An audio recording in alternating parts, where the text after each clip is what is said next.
Hello नमस्कार दोस्तों, मैं हरेंद्र कुमार आप सभी का दोस्त, आप सभी को इंजीनियर हरेंद्र क्लासेस में स्वागत करता हूं। जैसा कि दोस्त हम लोग प्रतिदिन क्विज करते हैं, तो देखिए आज क्वेश्चन रहेगा क्विज का स्टार्ट से ही पॉलिटी महेश वर्णमाल का पॉलिटी स्टार्ट कर रहे हैं। ठीक, आइए।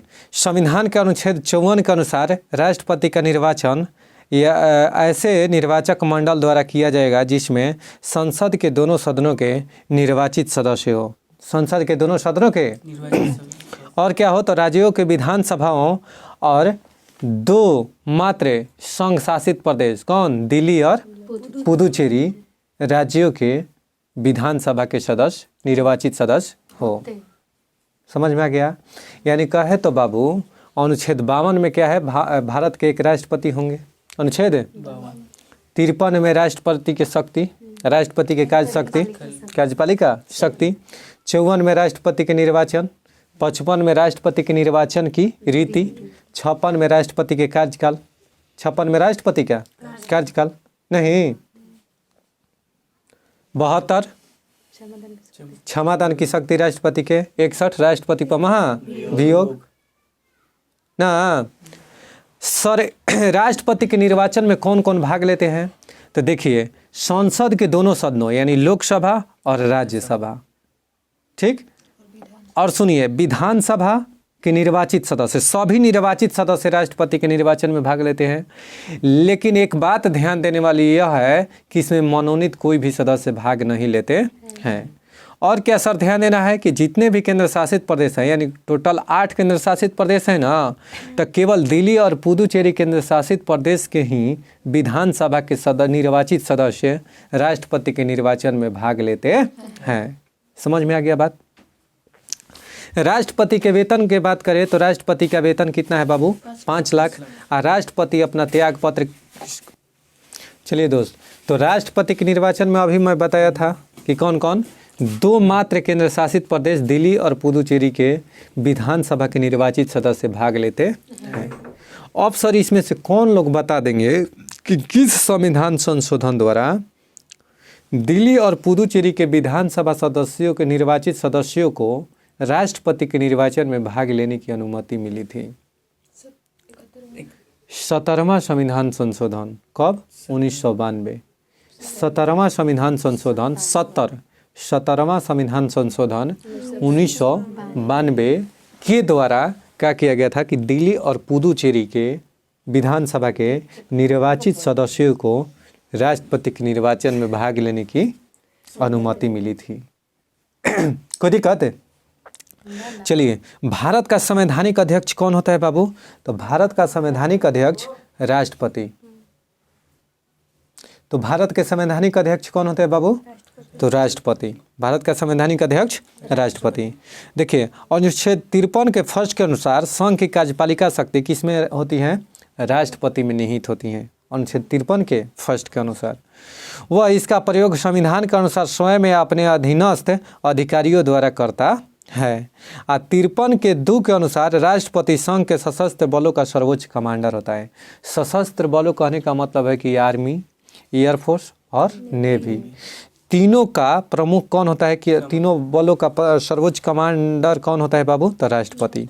अनुच्छेद 53 के फर्स्ट में लिखा है, अनुच्छेद 53 के सेकंड में, अनुच्छेद 53 के सेकंड में लिखा है, 2 में, क्लॉज 2 में लिखा है कि राष्ट्रपति संघ के सशस्त्र बलों का सर्वोच्च कमांडर होता है। कोई दिक्कत है? अब सर प्रतिवर्ष तीनों सेना के स्थापना दिवस 8 अक्टूबर को वायुसेना दिवस, 4 दिसंबर को नौसेना दिवस और 12 जनवरी को राष्ट्रीय युवा दिवस, राष्ट्रीय, और 15 जनवरी को थल सेना दिवस यानी आर्मी डे कब मनाया जाता है? 15 जनवरी को। कोई दिक्कत है?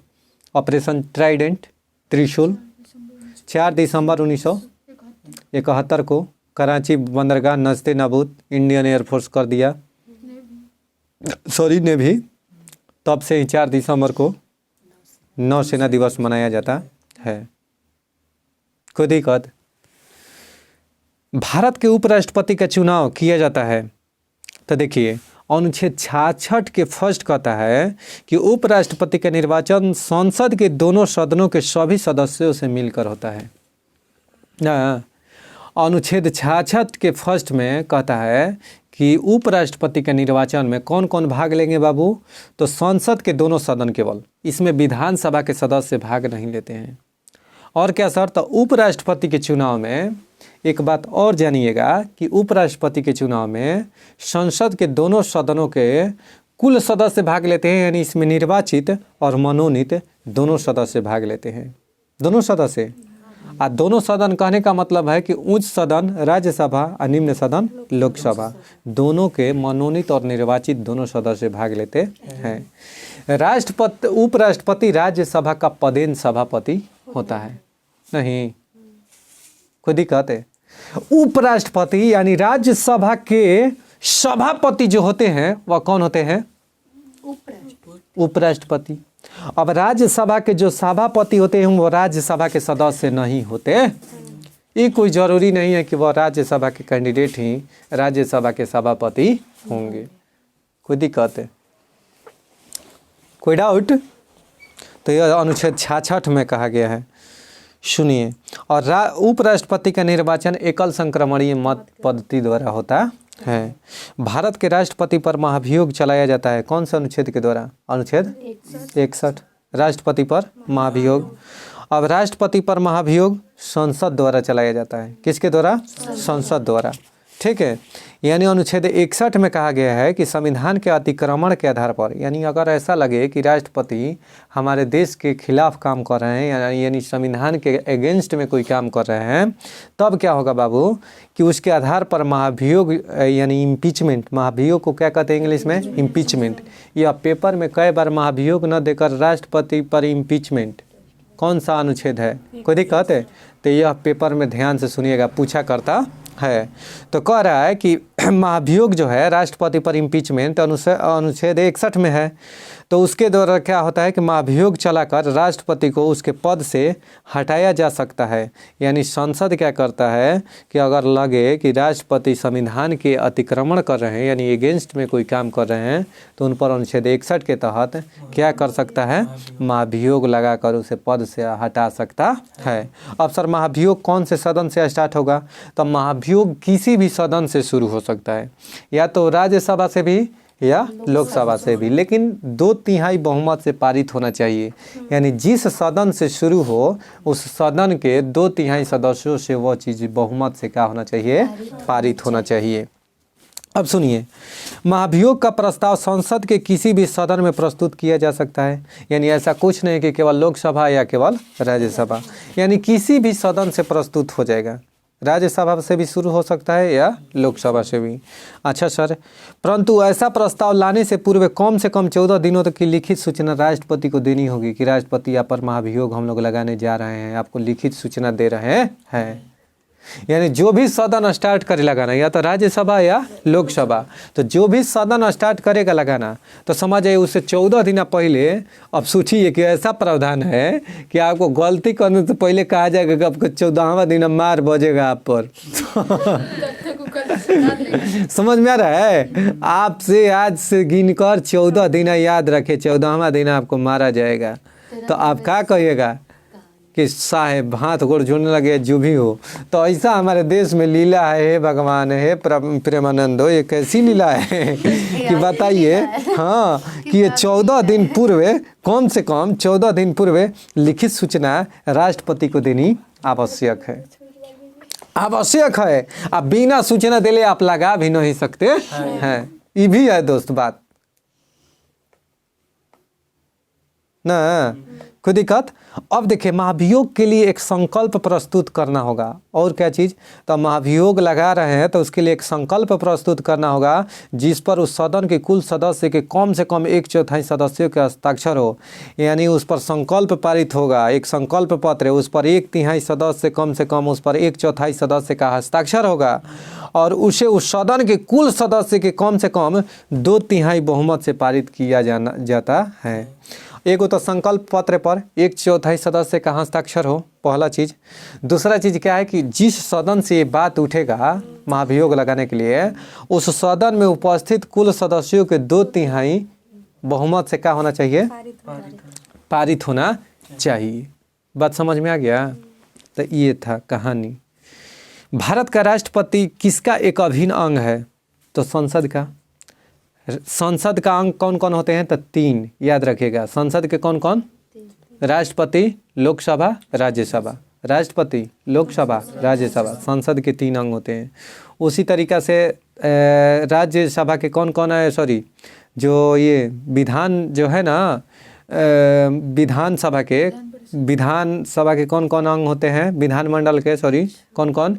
तो विधानसभा, विधान परिषद और राज्यपाल, ये तीनों अंग होते हैं। जिस राज्य में यही विधान परिषद हो उस राज्य में, भारत के 6 राज्य में विधान परिषद है। अनुच्छेद 169 में विधान परिषद का प्रावधान है, एक विधान परिषद होगा। अब विधानसभा के सदस्यों की अधिकतम संख्या उस राज्य में कुल विधानसभा के सदस्यों से के संख्या के 1/3 से अधिक नहीं हो सकता है। 1/3 से 40 से कम नहीं हो सकता है ना। किसी भी राज्य में विधानसभा के अधिकतम सदस्यों की संख्या 500 अधिकतम और न्यूनतम 60 से कम नहीं हो सकता है। लेकिन अपवाद में है सिक्किम 32, सिक्किम ना, गोवा 40, गोवा। कोई दिक्कत है? कोई डाउट? समझ में आ गया क्या? मामला समझ में आ रही है कि क्या मैटर है? अब सर भारत के 6 राज्य में कौन कौन है जहाँ पर विधान परिषद है? तो ले लीजिए बिहार, उत्तर प्रदेश, महाराष्ट्र, तेलंगाना, आंध्र प्रदेश और कौन सा? कर्नाटक। कौन है? कर्नाटक। ये 6 राज्य में क्या है बाबू? विधान परिषद है। कोई दिक्कत?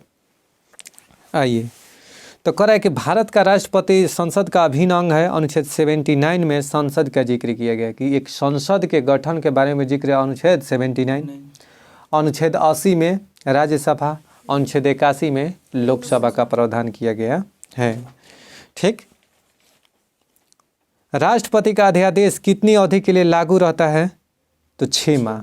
यानी राष्ट्रपति अनुच्छेद 123 के तहत क्या करते हैं? अध्यादेश जारी करते हैं।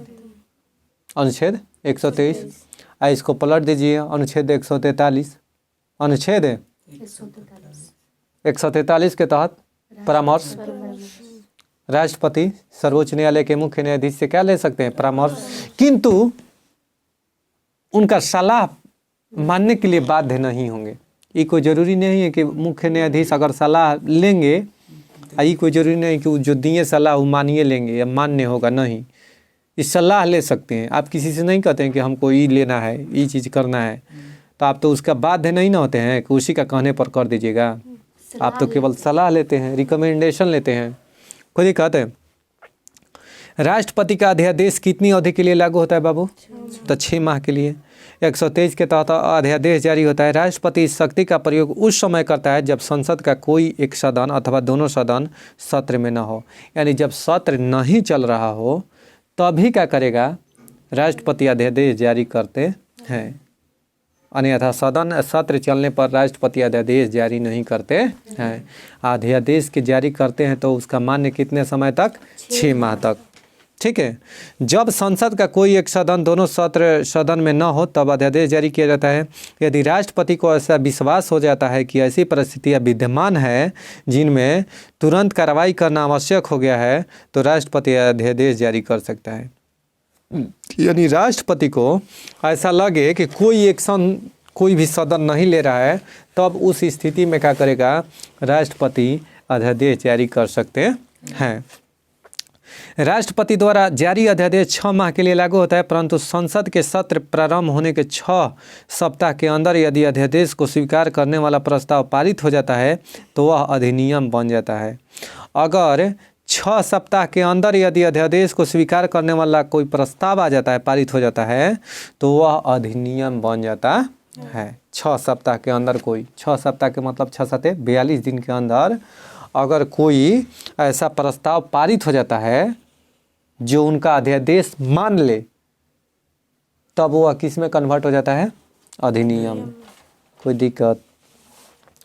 भारतीय संविधान में संसदीय शासन व्यवस्था किस देश से ली गई है? संसदीय शासन व्यवस्था ब्रिटेन से। संघीय शासन लिया गया है कनाडा से, लेकिन संसदीय शासन व्यवस्था ब्रिटेन से। यानी देखिए भारत में संसदीय शासन व्यवस्था ब्रिटेन के संविधान से ली गई है। संसदीय शासन का उद्भव ब्रिटेन से ही हुआ है, इसलिए ब्रिटेन की संसद को संसद की जननी कहा जाता है या संसद की माँ कहा जाता है। संसद की माँ कहा जाता है किसको?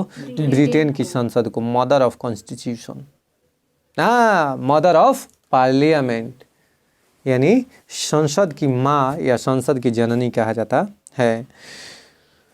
वेस्टमिंस्टर मॉडल शासन की एक लोकतांत्रिक संसदीय व्यवस्था है जो सैकड़ों वर्षों के काल में ब्रिटेन में विकसित हुई थी। इस व्यवस्था का नाम लंदन के पैलेस ऑफ वेस्टमिंस्टर पर आधारित है, जहां पर ब्रिटेन की संसद स्थित है। इसलिए वेस्टमिंस्टर का अर्थ है कि सरकार का स्वरूप संसदीय है। ठीक है। लोकसभा के निर्वाचित सदस्यों की अधिकतम संख्या कितनी है? लोकसभा के निर्वाचित सदस्यों की अधिकतम संख्या बाबू 550। 500। वर्तमान में 543 पर चुनाव होता है। अब सर सुनिएगा समाचार विस्तार से। संविधान के अनुच्छेद 81 के अनुसार लोकसभा के अधिकतम संख्या 552 है। लोकसभा का अधिकतम संख्या कितना बाबू? 552 है। ठीक है। ऑप्शन में था 550, तो वहीं मार देना है। ऐसे अधिकतम कितना होता है? 552। राज्यसभा का अधिकतम सदस्यों की संख्या 250। कितना? 200 नहीं, राज्यसभा के 552, जिसमें लोकसभा के निर्वाचित सदस्यों की संख्या 550 होती है। माने अधिकतम संख्या कह देगा तो 552, सुनिएगा, लेकिन निर्वाचित अधिकतम सदस्यों की संख्या लोकसभा में तो 550, क्योंकि लोकसभा में 2 सदस्य राष्ट्रपति द्वारा मनोनीत किए जाते हैं। कोई दिक्कत बच्चियों? कोनो दिक्कत? यानी कहने का मतलब बाबू कि 2 सदस्यों का चुनाव कौन करते हैं बाबू?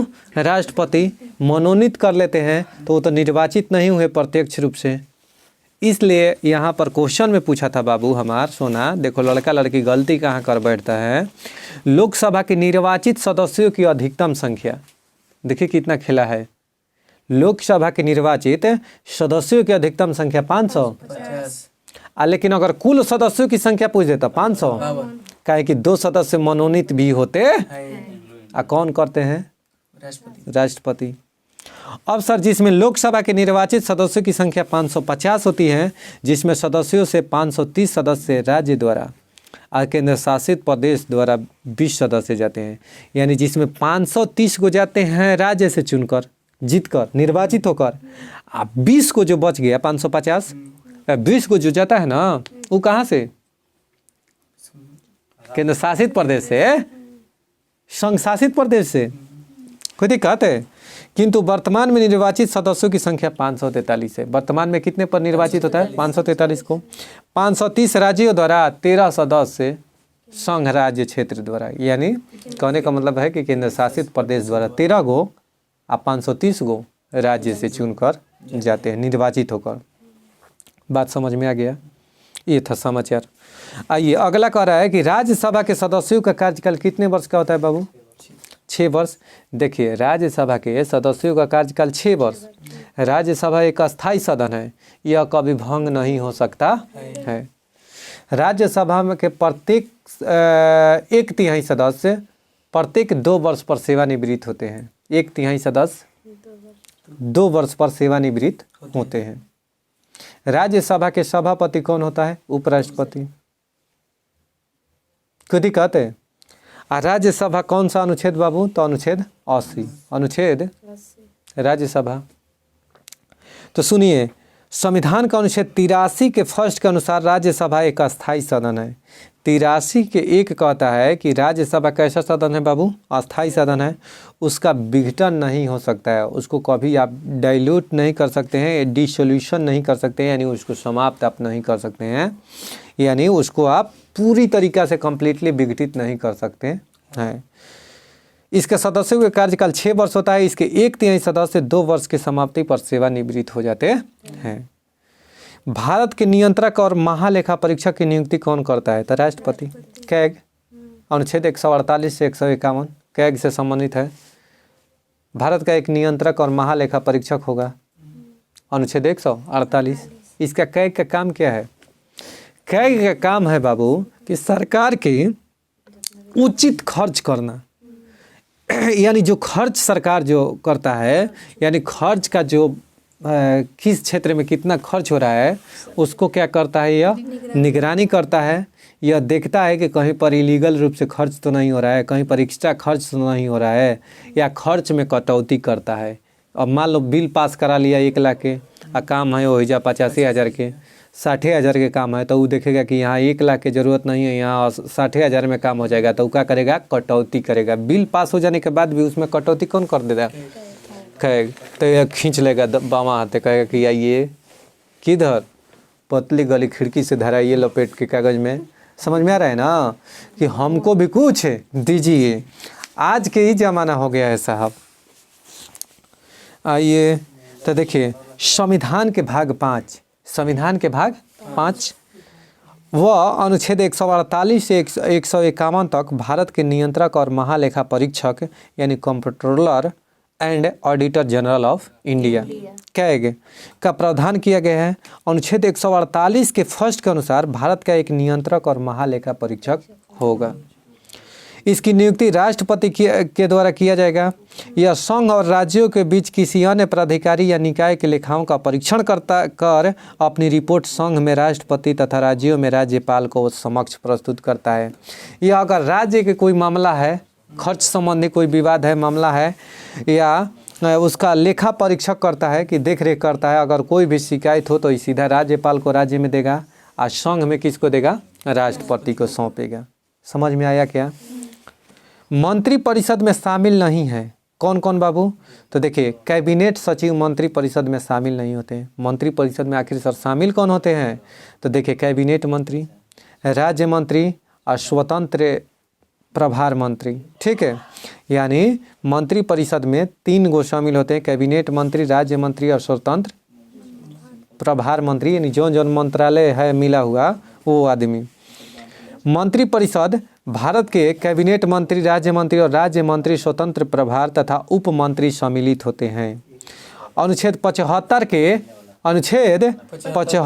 के फर्स्ट के क के अनुसार मंत्री परिषद में मंत्रियों की कुल संख्या प्रधानमंत्री सहित लोकसभा के कुल सदस्य संख्या का 15% से अधिक नहीं हो सकती है।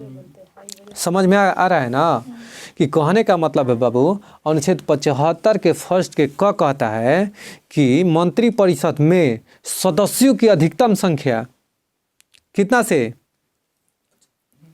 15% से अधिक नहीं हो सकता है। यानी कुल सदस्य कितना है लोकसभा के 543, अब उसका 15% से अधिक नहीं हो सकता है मंत्री परिषद में सदस्यों की संख्या। ये ना कि 543 है उसमें 300 के हम मंत्री बना दें, ऐसा नहीं हो सकता है। यानी मंत्री परिषद में अधिकतम कितना 15% ही सदस्य हो सकते हैं कुल सदस्यों के। अब ये कब निर्धारित किया गया सर, तो 91वां संविधान संशोधन अधिनियम 2003, यानी 91वां संविधान संशोधन अधिनियम 2003 पारित हुआ था 2003 में। 91वां संविधान संशोधन कब, 2003 में। और उसके द्वारा क्या कहा गया कि मंत्री परिषद के सदस्यों की अधिकतम संख्या कितना होगा बाबू, तो 15% से अधिक नहीं हो सकता है। कोई दिक्कत है। आगे देखिए, प्राक्कलन समिति संसद के किस सदन के सदस्यों से संगठित की जाती हैं। देखिए प्राक्कलन समिति का गठन कब हुआ था, यानी प्राक्कलन समिति का स्थापना अगर कहे तो 1950 में। इसमें सदस्यों की संख्या 30 होती है। प्राक्कलन समिति में कुल सदस्यों की संख्या 30 और 30 सदस्य लोकसभा के होते हैं। इसमें राज्यसभा के कोई भी सदस्य नहीं होते हैं। अब प्राक्कलन समिति के सदस्यों का कार्यकाल सर 1 वर्ष का होता है। कितने वर्ष का होता है, 1 वर्ष का होता है। बता दिए सारा चीज। अब सुनिए, प्राक्कलन समिति के संसद के किस सदन के सदस्यों से गठित की जाती है, तो केवल संसद के, लोकसभा के सदस्य, केवल लोकसभा के सदस्य होते हैं। 300 सदस्य इसमें लोकसभा के होते हैं। इसका अध्यक्ष इन्हीं सदस्यों में से लोकसभा अध्यक्ष के द्वारा ही नियुक्त किया जाता है। और प्राक्कलन समिति के अध्यक्ष के निर्वाचन जो यह 30 सदस्य निकलेंगे ना, तो इसी 300 सदस्य में एक को बना दिया जाएगा प्राक्कलन समिति का अध्यक्ष। और प्राक्कलन समिति के अध्यक्ष की नियुक्ति किसके द्वारा की जाती है, तो लोकसभा के अध्यक्ष के द्वारा, लोकसभा के अध्यक्ष के द्वारा। अब देखिए, प्राक्कलन समिति एक अस्थायी एवं सबसे बड़ी संसदीय समिति है। प्राक्कलन समिति कैसी है? तो एक अस्थायी समिति है और सबसे बड़ी संसदीय समिति है। इसका कार्यकाल कितने बाबू? 1 वर्ष। अब एक होता है लोक लेखा समिति। लोक लेखा समिति की स्थापना 1921 में। कब? 1921 में। इसमें कुल सदस्यों की संख्या की बात करें तो 15 7 22, यानी कुल सदस्यों की संख्या बाबू 22 होता है, यानी 15 गो लोकसभा के और 7 गो राज्यसभा के सदस्य होते हैं। इसका भी सदस्यों का कार्यकाल 1 वर्ष का होता है। देखिए, 1 वर्ष में संसद की कम से कम कितनी बैठकें आवश्यक है? तो 2। 1 वर्ष में 1 वर्ष में संसद की कम से कम कितनी बैठकें आवश्यक है बाबू? तो 2, यानी 6 माह के अंदर 1 बैठक होना चाहिए। मालूम है ना, 6 माह से अधिकतम समय नहीं होना चाहिए। सुनिएगा, अनुच्छेद 85 कहता है कि अनुच्छेद 85 के अनुसार राष्ट्रपति संसद के दोनों सदनों को अधिवेशन के आहूत करेगा। राष्ट्रपति संसद के दोनों सदनों के अधिवेशन के आहूत करेगा। कहने का मतलब है कि वह संसद के दोनों सदनों के अधिवेशन के आहूत करेगा, यानी बुलाएगा, किंतु उसके एक सत्र के अंतिम बैठक तथा अगले सत्र की प्रथम बैठक के बीच 6 माह से अधिकतम का समय अंतराल नहीं होना चाहिए। 1 वर्ष में कम से कम 2 सत्रों का आयोजन होना आवश्यक है। भारत की संसदीय परंपरा में 1 वर्ष में सामान्यतः 3 सत्रों का आयोजन किया जाता है, जो बजट सत्र, मानसून सत्र और शीतकालीन सत्र। तो जानते हैं साहब, पूछता है इसका समय, पूछता है भारत, उसी तरह से पूछता है इसका समय। सुनिएगा कैसे। तो 3 सत्रों का आयोजन होता है, बजट सत्र, मानसून सत्र और शीतकालीन सत्र। तो बड़ा आराम से तीनों लड़का की याद रहता है कि बजट सत्र चल रहा है, मानसून सत्र चल रहा है, अभी देखिए जो चल रहा है वो शीतकालीन सत्र चल रहा है। अभी कौन चल रहा है? शीतकालीन सत्र। तो ये मामला क्या है सर? तो सुनिए, बजट सत्र जो है फरवरी में बजट प्रस्तुत होता है, आप लोग जानते हैं। फरवरी में प्रति वर्ष 1 फरवरी को बजट प्रस्तुत किया जाता है। कोई दिक्कत? कहिएगा 1 फरवरी को। पहले फरवरी के अंतिम माह में प्रस्तुत किया जाता था, लेकिन अब जाकर 1 फरवरी को प्रस्तुत होने लगा है बजट। अब सर बजट के बात आया है तो तनी सा कबार देते हैं बजट के जड़ से। वर्ष रहता है 1921 का। वर्ष कब के रहता है? 1921। उस समय ब्रिटिश प्रधानमंत्री रॉबर्ट वालपोल थे। कौन? ब्रिटेन में प्रधानमंत्री कौन थे? रॉबर्ट वालपोल थे। तो रॉबर्ट वालपोल ने अपने कार्यकाल का जो ब्यौरा रखा था ना, तो वह एक चमड़े के थैला में रखा था। सारा लेखा जोखा सारा लेखा जोखा एक चमड़े के थैला में रखा था। कहाँ के प्रधानमंत्री? ब्रिटेन के प्रधानमंत्री, उनका नाम था रॉबर्ट वालपोल।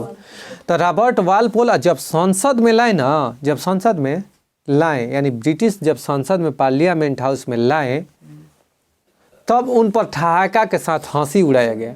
हंसी, अब बोला गया क्या चीज़? कि यह नहीं, यह बजट खोला गया। ठीक है। अब बजट शब्द की उत्पत्ति बुजेट शब्द से हुई है। बजट शब्द की उत्पत्ति बाबू बुजेट शब्द से हुई है। ठीक है। बजट खोला गया, बजट खोला गया है, मजाक उड़ाया गया। समझ में आ गया ना? अब वही बजट का अर्थ क्या हुआ, यानी उस बजट का मतलब क्या हुआ? चमड़े का थैला। तो कई बार आपसे पूछेगा कि बजट का क्या अर्थ होता है? चमड़े का थैला। समझ में आ गया कहानी? अब वहीं से बजट चालू हुआ। तो भारत में बजट की शुरुआत किसने किया था? भारत में कौन ऐसे गवर्नर थे जो भारत में बजट की शुरुआत किए थे? बताइए। चलिए दोस्त, तो हम लोग कहाँ थे? बजट पर। तो देखिए, बजट सर्वप्रथम कहाँ पर?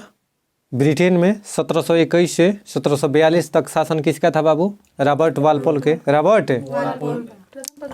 वालपोल, जो कि वहाँ के ब्रिटेन के प्रथम प्रधानमंत्री थे, फर्स्ट प्राइम मिनिस्टर। नहीं, रॉबर्ट वालपोल थे ना। अब देखिए, उसके शासनकाल में बजट जो आया, ये सब सारा कहानी हो गया। अब सर भारत में बजट की प्रक्रिया कहाँ से शुरू हुआ? तो मामला सुनिएगा। 1859 में बजट प्रणाली की शुरुआत लॉर्ड कैनिंग के समय होती। वायसराय लॉर्ड कैनिंग के समय में भारत में बजट प्रक्रिया की शुरुआत हुई थी।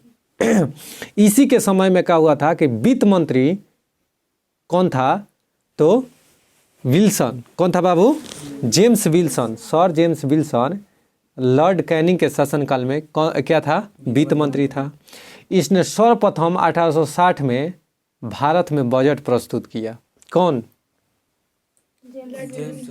James Wilson, sir James Wilson. क्या किया? भारत में 1860 में बजट पेश किया। इसलिए भारत में बजट का संस्थापक कहेगा ना तो सर जेम्स विल्सन। अब भारत में बजटीय प्रक्रिया की शुरुआत किसके शासनकाल में हुआ था? तो लॉर्ड कैनिंग के शासनकाल में। कब बाबू? तो 1859 में। भारत में कब बजट सर्वप्रथम प्रस्तुत किया गया था? तो 1860 में। किसके समय में? तो लॉर्ड कैनिंग के समय में। किसको भारत में बजट का संस्थापक माना जाता है? तो सर जेम्स विल्सन। नहीं, अब सर बजट तो हो गया, भारत के संविधान में बजट का उल्लेख किया गया है कि नहीं? तो भारत के संविधान में कहीं भी बजट का शब्द का उल्लेख नहीं है, यानी बजट शब्द का कहीं भी जिक्र नहीं है। तब क्या है सर? तो वार्षिक वित्तीय विवरण का उल्लेख है। वार्षिक वित्तीय विवरण का, वार्षिक वित्तीय विवरण का ये मतलब हुआ कि कितना आमदनी हुआ, कितना खर्च हुआ, कितना क्या हुआ, सारा एक लेखा जोखा। समझ में आ रहा है? उसको वार्षिक वित्तीय, यानी एक वर्ष का वो वित्तीय विवरण हुआ। समझ में आ गया? तो अनुच्छेद 112 के तहत, यानी अनुच्छेद 112 में है कि हर साल संसद में वित्त मंत्री अपना बजट प्रस्तुत करेंगे। अनुच्छेद 112 में। नहीं, वार्षिक वित्तीय विवरण, उसी को हम लोग आम भाषा में बजट कह देते हैं, लेकिन एक्चुअल में संविधान में बजट का उल्लेख नहीं है। वार्षिक वित्तीय विवरण का जिक्र है। सर राज्य जो है अनुच्छेद 202, अनुच्छेद नहीं, अनुच्छेद 202 के तहत राज्य अपना बजट पेश करता है। कहाँ पर? विधानसभा में। नहीं, राज्य अपना बजट पेश करता है अनुच्छेद 202 के तहत। अब सर मान लीजिए बजट पेश न हो तब क्या होगा? मान लीजिए मोदी के सरकार है, फुल बहुमत के सरकार है, आई कहे कि हम बजट प्रस्तुत नहीं करेंगे, बजट प्रस्तुत नहीं, तब क्या होगा? लोकसभा भंग हो जाएगा। या राज्य में कोई राज्य अपना बजट नहीं प्रस्तुत करता है हर साल, तो समझ जाइए कि वह क्या हो जाएगा? विधानसभा भंग हो जाएगा। समझ में आ गया कहानी? दोनों परिणाम। अब सर स्वतंत्र भारत के प्रथम बजट किसने प्रस्तुत किया था? जब 1947 में हमारा देश स्वतंत्र हुआ था, उस समय कौन बजट प्रस्तुत किया था सर्वप्रथम? तो षणमुखम सेठी। षणमुखम सेठी जी, या ठीक है। गणतंत्र भारत में, यानी 1950 ईस्वी में जब भारत गणतंत्र हुआ, जब संविधान 26 जनवरी 1950 को लागू हुआ पूर्णतः, उसके बाद जो बजट प्रस्तुत हुआ, तो गणतंत्र भारत का प्रथम बजट प्रस्तुत करने का श्रेय किसको जाता है? जॉन मथाई। जॉन भुला जाइएगा साहब, खुदेगा। तो लेट्स गो दोस्त, आगे बढ़ते हैं हम लोग। इसी तरह से वीडियो में बने रहिए। देखिएगा, अगला सवाल मेरा कह रहा है कि केंद्रीय विधानमंडल का अध्यक्ष बनने वाले हाँ, तो हम लोग सत्र पर थे ना। तो बजट सत्र फरवरी से मई तक चलता है बाबू। 3 प्रकार के सत्र होता है, बजट सत्र, मानसून सत्र और शीतकालीन सत्र। तो सर बजट सत्र फरवरी से मई और मानसून सत्र जुलाई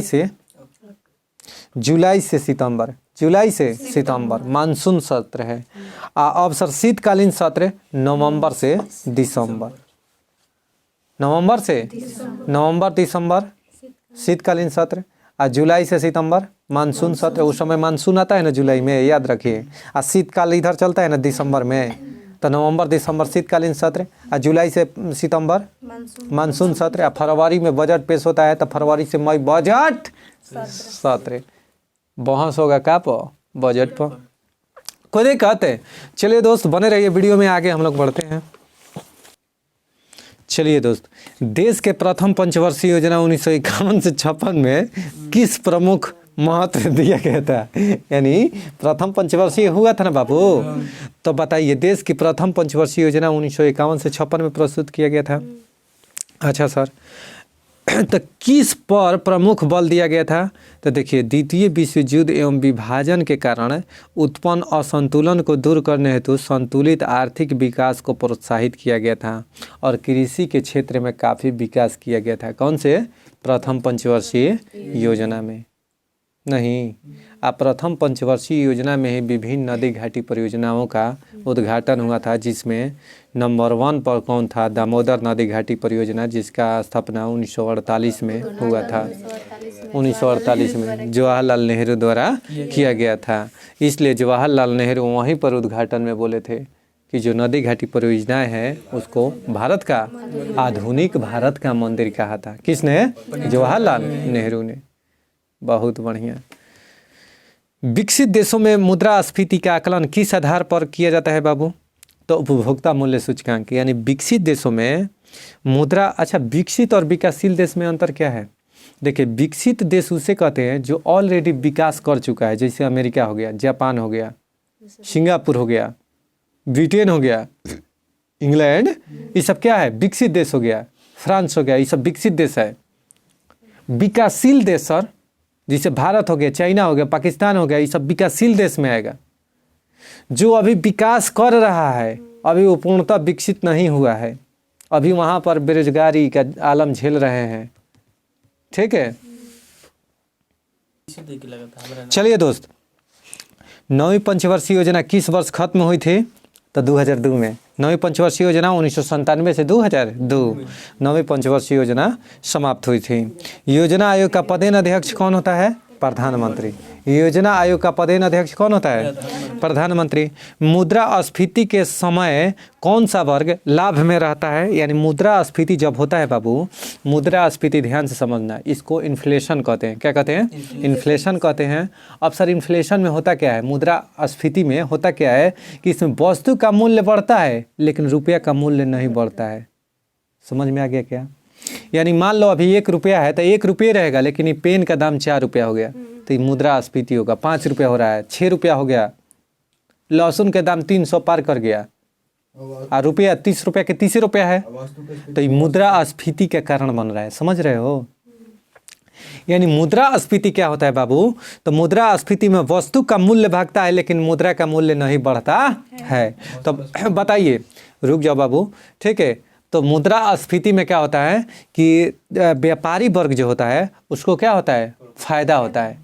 नहीं, जो और बताते हैं, जो ऋणी होता है उसको फायदा होता है, ऋणदाता को हानि होता है।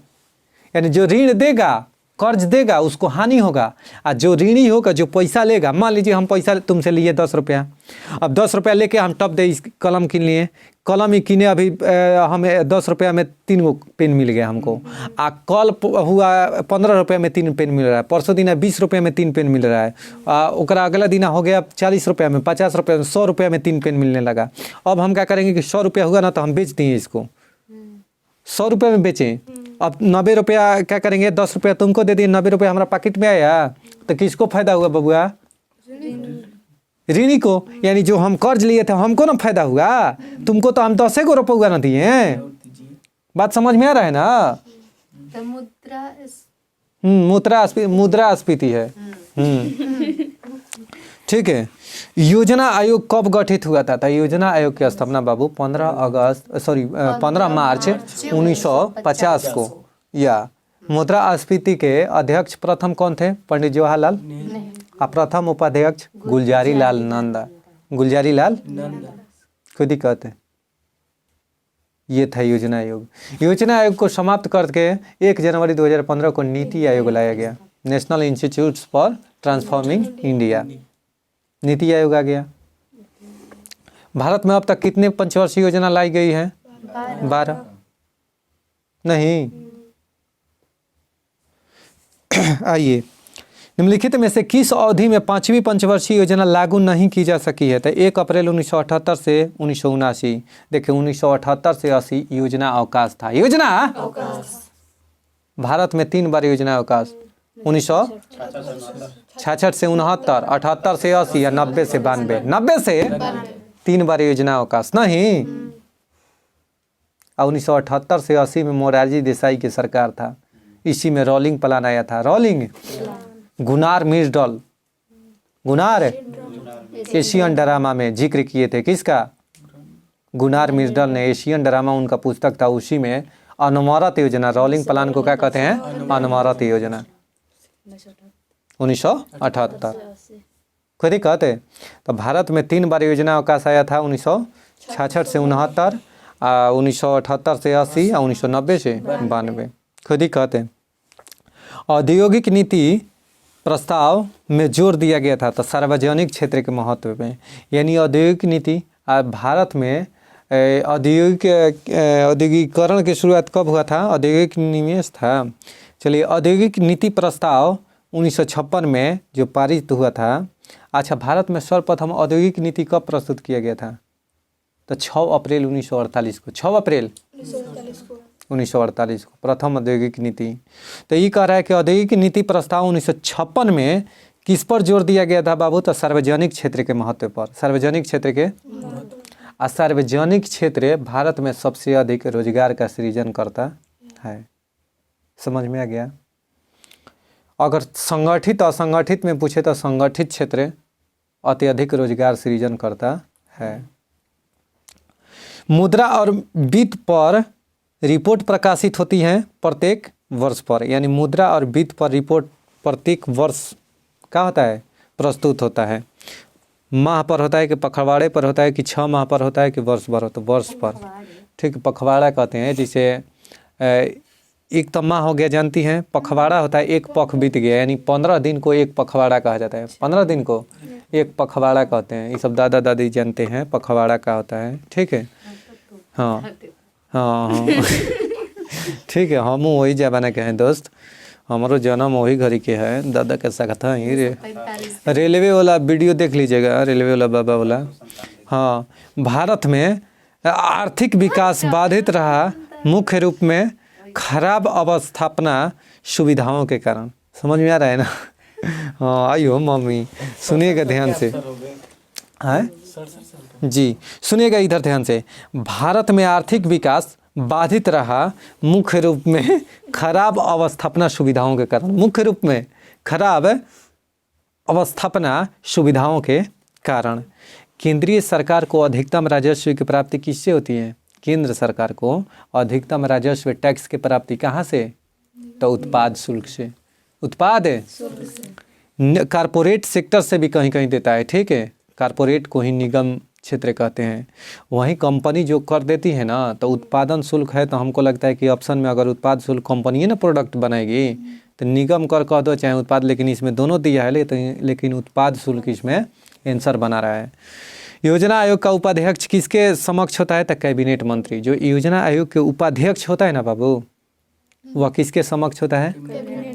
कैबिनेट मंत्री के समक्ष होता है, यानी उसके बराबर होता है। अब देखिए, अवमूल्यन का अर्थ क्या होता है? अवमूल्यन का अर्थ क्या होता है बताइए? अवमूल्यन का अर्थ बबुआ हमार क्या होता है? अवमूल्यन का आर्थिक शब्दावली का एक हिस्सा है जब किसी देश द्वारा मुद्रा की विनिमय दर अन्य देशों की मुद्राओं की तुलना में जानबूझकर कम कर दिया जाता है। समझ में आ रहा है? जब किसी देश की मुद्रा दर अन्य देश की मुद्राओं की अपेक्षा जानबूझकर कम कर दिया जाता है, तो उसी को क्या कहेंगे? अवमूल्यन। अब सर, अवमूल्यन का हमारे अर्थव्यवस्था पर क्या इफेक्ट पड़ेगा? सोचिए। अगर अवमूल्यन होता है तो निर्यात में वृद्धि हो जाता है, निर्यात, लेकिन आयात में कमी हो जाएगा। समझने वाला समझ गया। मामला क्या है कि अगर भारत में अवमूल्यन होगा, यानी भारत के मुद्रा का दाम जानबूझकर घटाया जाएगा। मान लीजिए $1 का दाम 74-76 रुपया है, मुद्रा 86 रुपया है, 82। अब मुद्रा के मान लीजिए दाम हो गया, हाँ सुनिए, $1 बराबर 82 रुपया है। अब $1 का मान जो है कितने डॉलर के? मान लो $50 के बराबर हो रहा है। सुनिए, यानी $1 बराबर 86 रुपया हो रहा है। अब ध्यान से सुनिएगा, उसको 86 रुपया हो रहा है। अब भारत के मुद्रा टूट रहा है, भारत के मुद्रा टूट गया। अब उसको $1 के बदले 85 रुपया हो रहा है, और ज़्यादा कहिए 100 रुपया। $1 के मुकाबले 100 रुपया, तो और मुद्रा टूटा। कहने का मतलब है कि पहले हम 82 रुपया दे देते थे। मान लीजिए एगो हम पेन खरीद रहे हैं, पेन खरीद रहे हैं, बहुत बारीकी से समझिएगा दोस्त। अगर एक पेन ये है मेरा। अमेरिका क्या कर रहा है कि भारत को बेचना है, भारत को बेचना है, तो अमेरिका पहले इसके लिए $1 दे देता था, यानी 82 रुपया, तो हो जाता था काम। अब क्या करेगा कि अब 82 रुपया है ना इसका दाम, ठीक है, तो इसके लिए क्या करेगा, चलिए दोस्त, तो मान लो ये एक पेन था, एक पेन का दाम कितना रखा था अमेरिका, मान लो $1, तो इसको भारत अगर खरीदता था तो पहले देता था 82 रुपया, अब उसको दे रहा है कितना, 100 रुपया, तो भारत को ज़्यादा देना पड़ रहा है ना, समझ रहे हो। तो इससे भारत के मुद्रा क्या हो गया, टूटा, यानी मुद्रा के मूल्य क्या हो गया, गिर गया डॉलर के मुकाबले, डॉलर के।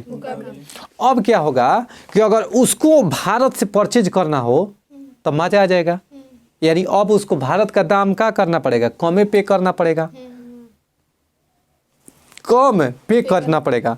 यानी अवमूल्यन की स्थिति से बाबू, जब भी कोई देश में अवमूल्यन होता है, मुद्रा का अवमूल्यन होता है, जानबूझकर कम किया जाता है, तो उससे निर्यात बढ़ता है और आयात में घटता है।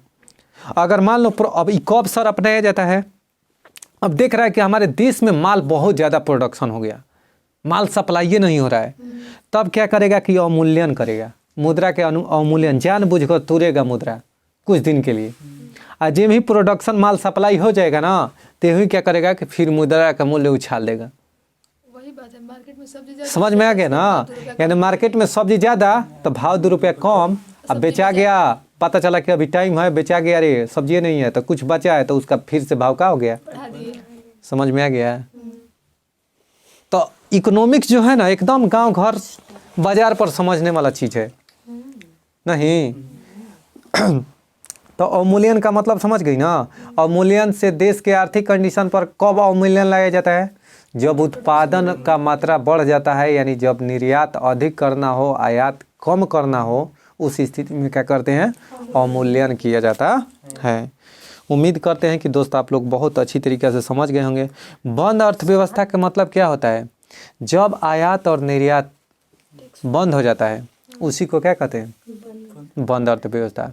यानी जिस देश का आयात और निर्यात क्या हो जाता है, बंद हो जाता है, ना ही किसी देश से हम लेंगे या नहीं किसी देश से देंगे, तब उसको क्या कहेंगे, बंद अर्थव्यवस्था कहेंगे, ठीक है। निम्नलिखित में से लघु उद्योग की क्या समस्या है, यानी जो भी लघु उद्योग है, पहले तो भारत में सिडबी की स्थापना किया गया, small industrial development bank of India, SIDBI की स्थापना 1990 में किया गया। हेडक्वार्टर लखनऊ में, हेडक्वार्टर लखनऊ में। सर सिडबी भारत में लघु, यह क्या करता है, सिडबी लघु जो उद्योग है उसको दीर्घकालीन ऋण प्रदान करता है। समझ में आ गया ना। अब सुनना कि लघु उद्योगों की क्या समस्या है, तो पूंजी का अभाव है। लघु जो भी छोटा छोटा उद्योग है, देखिए 3 प्रकार के उद्योग होता है, एक तो बृहत उद्योग यानी बहुत बड़ा उद्योग, एक होता है लघु उद्योग, एक होता है कुटीर उद्योग। कुटीर उद्योग में हो गया छोटा छोटा जो बुनते हैं, ये सब खिलौना उलाना, ये सब हो गया कुटीर उद्योग। समझ में आ रहा है ना।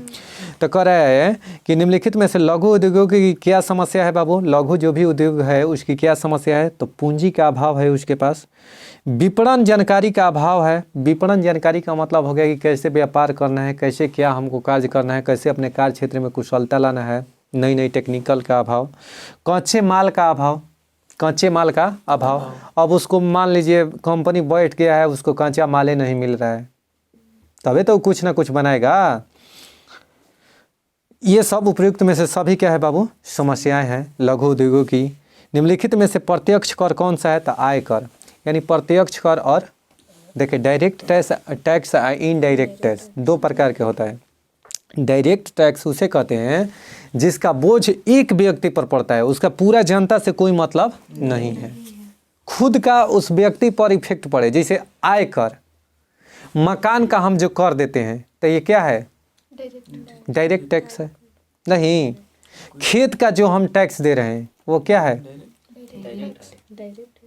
जौन भी हम खुद के अपना से हम पे करेंगे ना, अपन कर के वाले। अब हमसे कोई पूछ दे कि बताइए जो आप बस पर टैक्स देते हैं, तो ये क्या हो गया, इनडायरेक्ट टैक्स। आप जैसे दुकानदार लेता है टैक्स, जैसे आप जाते होंगे तो कपड़ा लेते होंगे, तो आज के डेट में कहता है कि जीएसटी इतना जोड़कर, हाई फाई मॉल में जाइएगा तो कहेगा कि देखिए इतना रुपया कपड़ा, इतना जीएसटी फी, काउंटर पर काट के रसीद मिल जाएगा हाथ में। अब आप जब देखे तो कहें कि अरे ये 1000 के कपड़ा आप 150 रुपये का हो गया, टैक्स कट गया, GST फी, तो अब आपको 1150 पे करना पड़ा।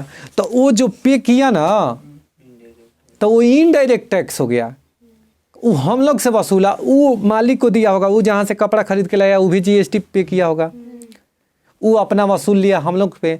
तो जो भी देखे इनडायरेक्ट टैक्स का किसी एक व्यक्ति पर बोझ न पड़कर वो थोड़े थोड़े हर व्यक्तियों पर पड़ता है। समझ में आ गया? डायरेक्ट किसी व्यक्ति पर बोझ नहीं पड़ता है, लेकिन अंतिम बोझ किस पर पड़ता है? तो उपभोक्ता पर। किस पर? अगर पूछे कि सर इनडायरेक्ट रूप से पड़ता है, जैसे आप हर चीज़ लेते हैं ना तो सब चीज़ में आप पे करते हैं टैक्स पे। एक आप टूथपेस्ट भी लेने जाते हैं ना तो उस पर भी आप टैक्स पे करते हैं। समझ में आ रहा है? इसलिए सरकार से आप लड़ सकती हैं कि हम भी टैक्स देते हैं, टैक्स पे करते हैं। Each and every person of India, ठीक है, who have purchase any thing in our country, ठीक है, who purchase who pay tax,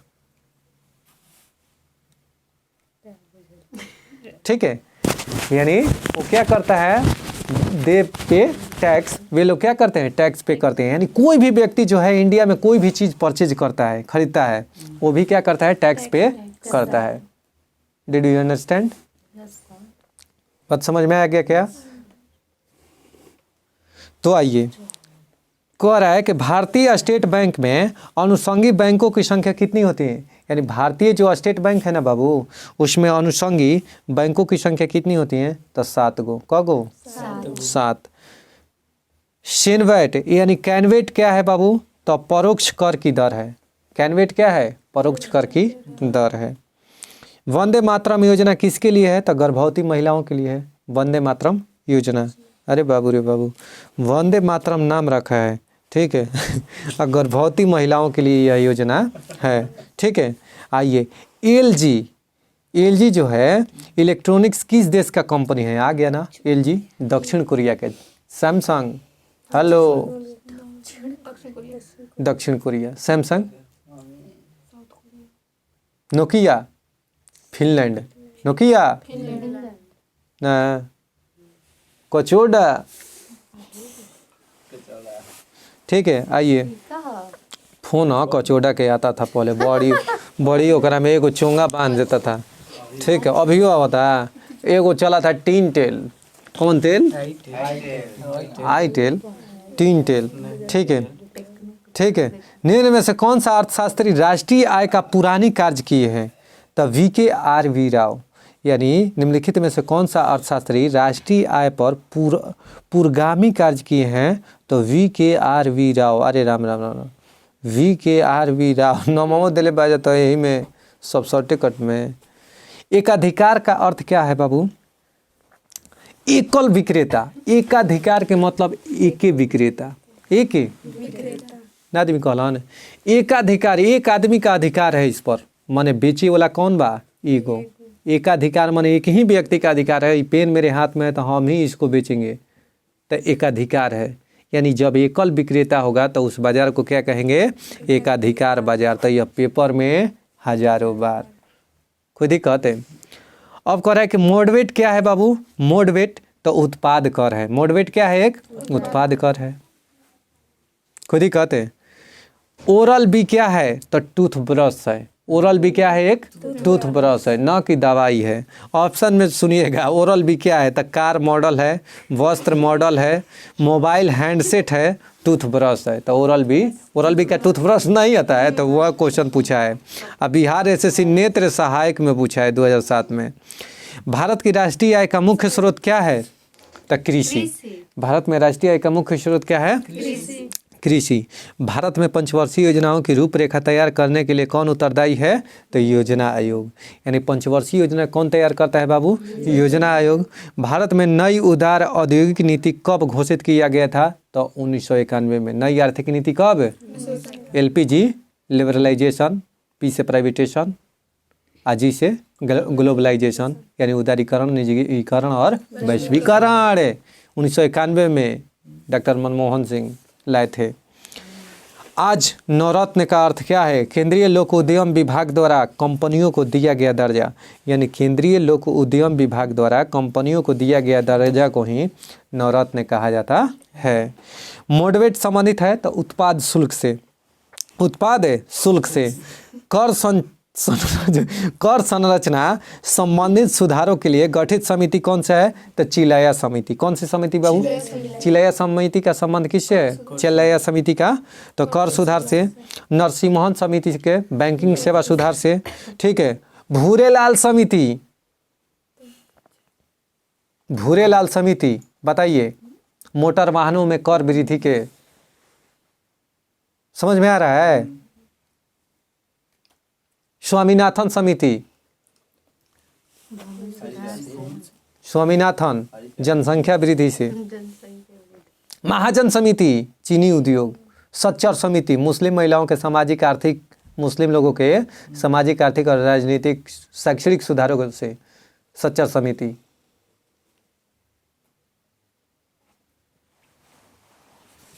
खुदिकत साहब, एशिया का सबसे पुराना स्टॉक कौन है? तो बॉम्बे स्टॉक एक्सचेंज। एशिया का सबसे पुराना stock exchange Bombay stock exchange का स्थापना कब हुआ था? 1875 में। अब बॉम्बे स्टॉक एक्सचेंज बाबू मुंबई के दलाल स्ट्रीट में है। कहाँ पर है? अब बॉम्बे स्टॉक एक्सचेंज के जो इकाई है ना, यूनिट, उसका नाम क्या है? सेंसेक्स। एगो NSE है, यानी नेशनल स्टॉक एक्सचेंज। इसका यूनिट क्या है? इकाई निफ्टी है। इसका स्थापना 1992 में। 1992 खुद ही कहते। निम्नलिखित में से कौन दवा की कंपनी नहीं है? तो शेवरॉन दवा की कंपनी।